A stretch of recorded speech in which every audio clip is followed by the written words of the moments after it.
I have a question for you all, right? What's something that you've discovered about the world?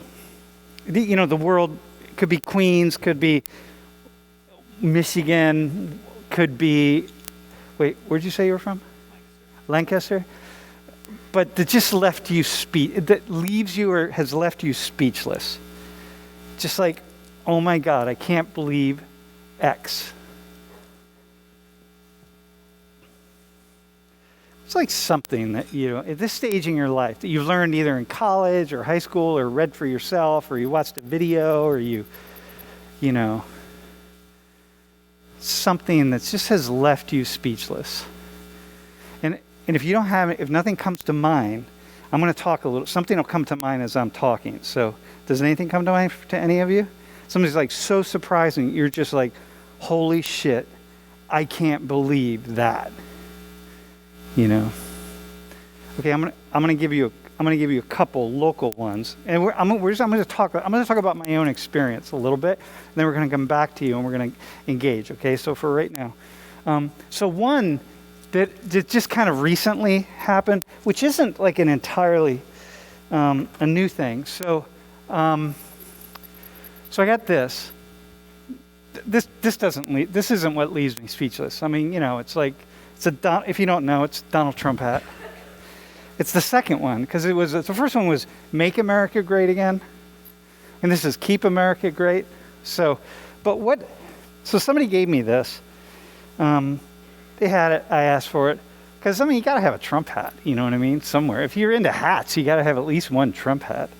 So you get that. But that's not what leaves me speechless, right? So you understand, Donald Trump is about Make America Great Again, support the United States, support everything about the United States, support jobs in the U.S., fundamentally jobs. Start cutting out all these countries that are really bad for us, especially countries like China, the countries that are really stepping on us and holding us back, right? So then I open this up. Can you zoom in on that? And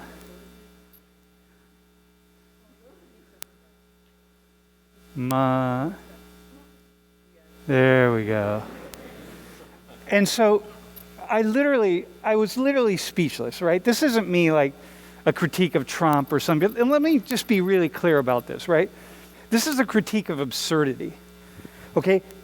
There's never been a campaign in the United States that has been as popular as populist as was the Trump campaign. The degree to which this guy is just like, the hatred and the vitriol spewing out of him and his ideas, and dividing the nation along the lines of what does and does not make America great. Okay, I mean, this is fundamentally it. You can't figure out. This is your gear. There's nothing more Trump than this hat right here. This is the single most identifiable piece of the Trump campaign right here. A red hat that either said keep or make America great. There's nothing. So this is the identifiable feature of everything that he and his campaign and whatever it is represented. Okay? This is it. You can't figure out how to make a hat in the United States. So for me, I didn't even laugh at it. I didn't even feel pissed at it. I was utterly speechless. Holy shit. It's just beyond words. I had nothing to add to it. This is the level of absurdity of I don't want to call that up, but yeah, I don't want to. I had a good example, but I don't want to use it. Okay, so here's one, right? Here's another one. Can you go to the next slide? So the other day, this is Rachel, what's her name, Walensky. She's director of the CDC, and behind her is Fauci. And they were being grilled.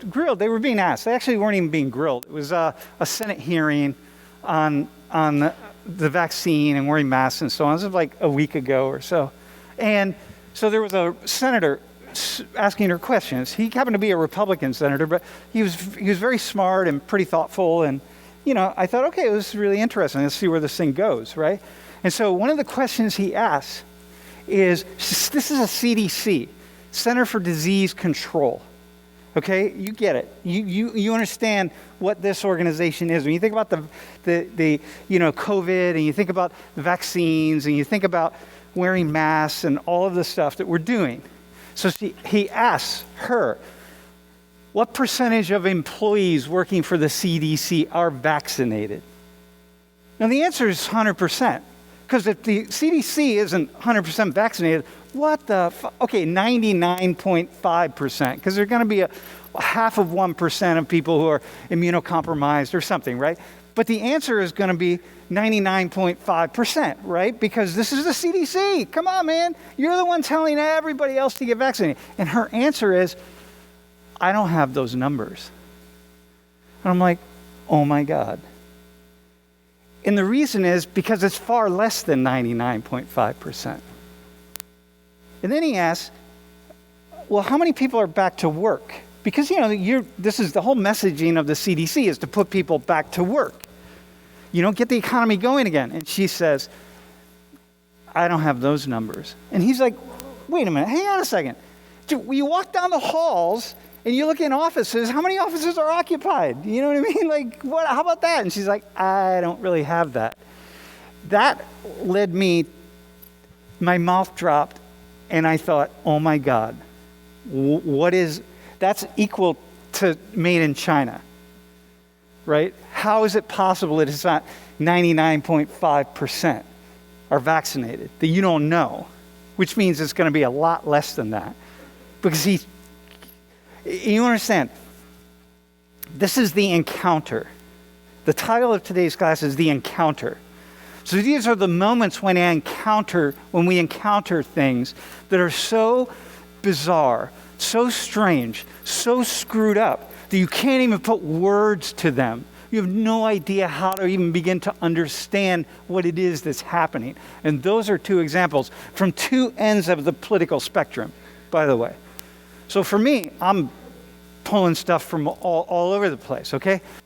Go to the next slide. So when I was your age, I'm going to tell you when I woke up that when the moments for me, that it was like something like that led me to say, the world is not how I thought it was.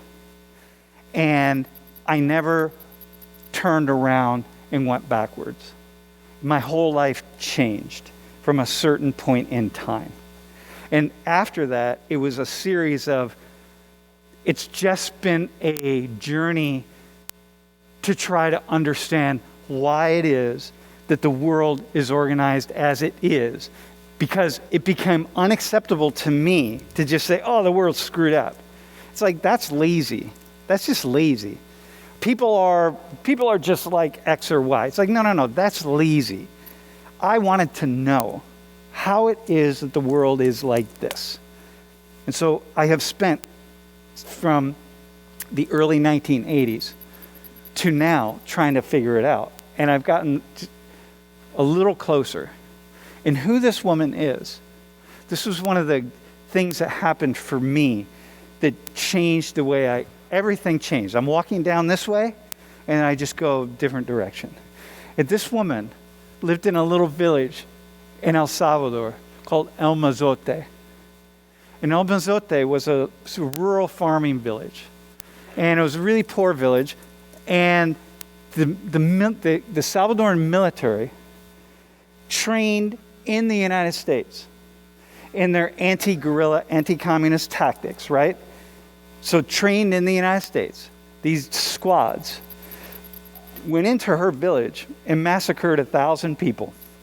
57% of them were children under the age of 18. And they put them in buildings and they lit them on fire and I'm not going to go. I could give the details, but I won't give any details, right?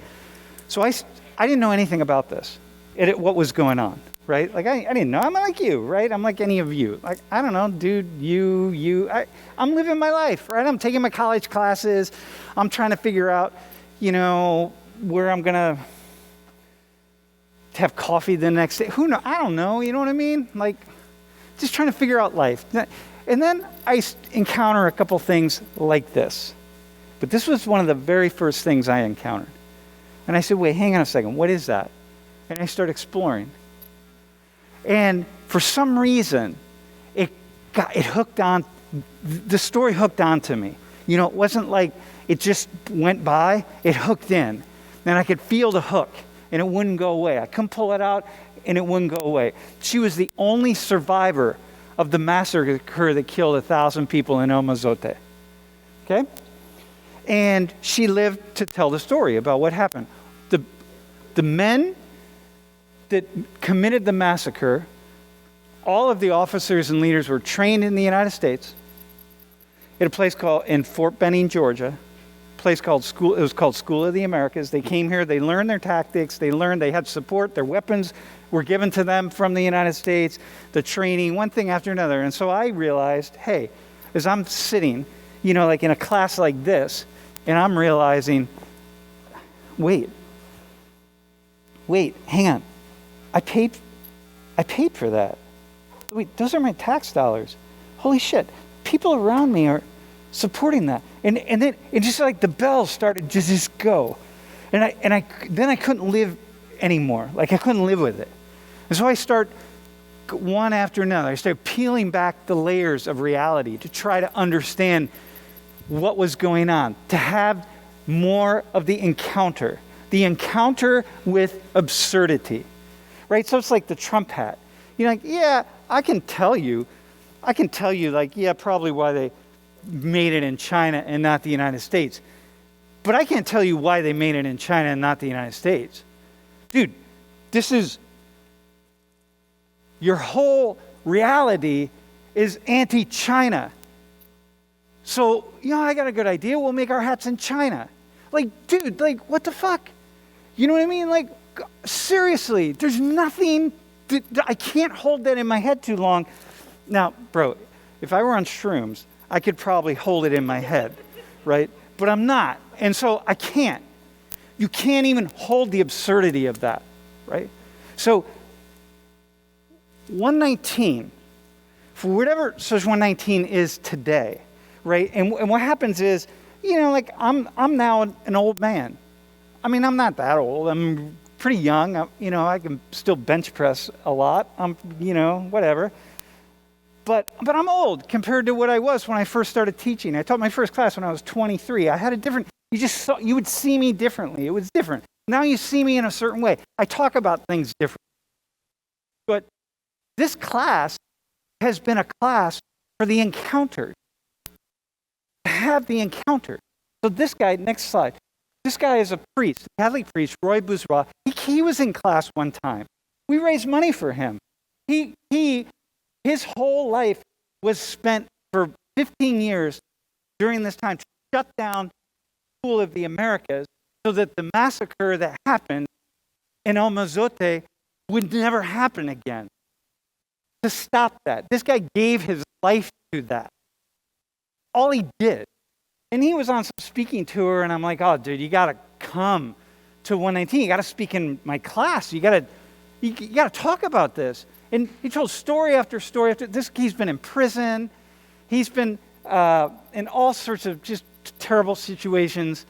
He's a veteran from the military. He served in Vietnam. I mean, there are all sorts of things, right? But like this guy dedicated his life to stopping that. And to me, he was like a hero for me. You know what I mean? Because I'm like, dude, I'm just talking about it. You're out trying to stop it, right? And this class, for all these many years, has been an encounter like that to say it is unacceptable that the United States of America would collect tax dollars and train men in another country to commit massacres against innocent civilians, including children. Like, it's unacceptable. It's so unacceptable that he's going to spend his life stopping it. I'm going to invite him into class, and at the end of class, you know, we're going to stand at the doors, at all the doors, with buckets and collect money for this guy so he can continue, so he can use that money to bail people out of prison who were in prison protesting School of the Americas, which is probably where I should have been, but I wasn't because I was here busy teaching at Penn State University and doing my thing. You know what I mean? But that's okay. I guess that's my job. So it's the encounters. Have the encounters. Because some things are just not supposed to ever happen. They're just not. And we become immune to them. We become just desensitized in some way or for some reason to them and think that we don't have the power to make that kind of change that can happen to change the world. And I leave him up there. First off, if you go back to her, she's the only surviving member of the community. She hid. She heard the screams of people dying, including her. She testified her own children. She knew when her own children were being killed. And she lived and she testified. So it is public record so that I can talk about this. Paid for by the United States. And so when I was in your shoes, and I heard that and I learned that for the first time, I couldn't get out of my seat. You know what I mean? I was like, I can't step beyond this. I don't know what to do with that information. I don't know what to do with it. It's like, what do you do? And I could show you photos from, I'll show you all sorts of things. I'm not going to. You don't need to see it. It doesn't really matter. I mean, it does matter, but I don't need to show you that. It's just like, that should not happen. And I am alive. I'm not going to, at no point was I planning to commit suicide. So I'm here until I move on to the next platform, whatever that is. So what I said to myself was, I cannot live with myself if I don't try to understand why this stuff happens and play my small role into stopping it. And it's always a small role, right? Roy felt like his role was very small. It's all good.